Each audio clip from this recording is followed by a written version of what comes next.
We have an update now on a situation that a lot of people have been watching very closely here. Hillsborough County officials now taking steps to see if they might be able to save a forest preserve with several threatened species of plants and animals from being sold to developers. As ABC Action News reporter Lauren Rosella found out, they're calling in an emergency hearing next week to see if it may qualify for some protection.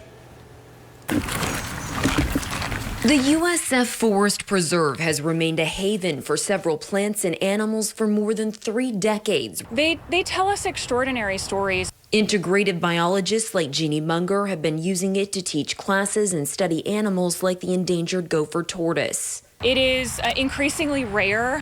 But now, as the University of South Florida looks to explore what assets it has that can raise money in tough economic times, they have put out this request for information. It asks for ideas of what could be done with the land if they were to sell it. More than 15,000 community members, including teachers and students, have pushed back, signing this online petition. Someone got in touch with me recently. They saw the petition and reached out and said that they were a student here 33 years ago, and they remember that they saw their very first baby gopher tortoise at this preserve.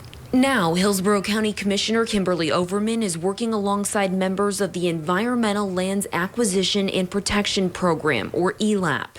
That's a voluntary organization that manages more than 63,000 acres of environmentally sensitive wildlife and habitat acquired by Hillsborough County. Staffers are now working to see if this piece of land meets the qualifications for a conservation area and if this program has the funding to submit a proposal to purchase the land. If so, Hillsborough County could eventually submit a bid, preserve the property, and allow students and teachers to continue to use it for scientific study. ELAP has scheduled an emergency hearing for Monday. In Tampa, Lauren Rosella, ABC Action News.